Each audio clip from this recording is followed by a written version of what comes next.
Референдум ке има. Оваа кратка реченица постојано се повторува деновиве, но никој не знае кога тој ќе се одржи, кој ќе биде референдумското прашање, од каков тип ќе биде, кој ќе го организира, а кој финансира, кој ќе ја води кампањата, кој ќе седи во наблюдувачките клупи, а кој ќе одлучува за жалбите. Бројни дилеми остануваат отворени, но никој засега не побарал од Министерството за правда да преземе измени во законите.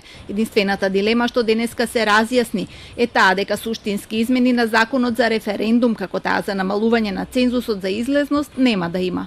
Не е донесена конечната одлука, ние имаме од претходно од прилика согледување на она што би било техничкото усогласување со законот, но суштински измени никои не се планираат. Законот за референдум не е усогласен со изборниот закон и ќе се повикува на непостоечки закони како законите за избирачки список и за избор на пратеници. Нејасен е и делот што се однесува на заштитата на правото на гласање. Во законот за референдум за ова е надлежен Врховниот суд, а во изборниот законник управните судови. Поранешниот председател на ДИК во топ тема на Телма укажа дека ако законот не се доуреди и се остави тоа да го прави Државната изборна комисија, која се уште не е ниту формирана, ќе се отворат многу правни дилеми што ќе бидат различни толкувани. Значи, во законот за референдум мора да се уреди улогата на собранието баш околу овие прашања, исто така да се вклучат да се уреди кој, како и на кој начин и како може да ја врши кампањата и со кои средства.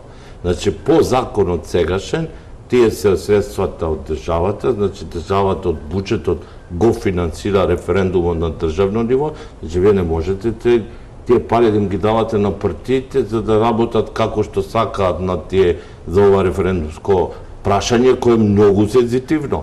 Од опозицијата пак се уште не се изјаснуваат дали ќе учествуваат на референдумот, но не се за законски измени. ВМРО-ДПМН ги почитува законите и уставот на Република Македонија, кои што се многу јасни, прецизни, недвосмислени. Се знае за вакво прашање како се организира евентуален референдум и тука апсолутно нема компромис со нашите принципи. Да почекаме како ќе се развиваат работите, гледаме дека на деневна основа, некогаш и на часовна основа се менуваат работите, да не одговараме на хипотетички прашања, да ги следиме ден за ден активностите. Јавноста благовремено ќе биде запознаена со сите ставови и тези кои што ВМРО-ДПМН ќе темели својата политика во ден. Од распишувањето на референдумот до неговото одржување треба да поминат најмалку 60, а најмногу 90 дена.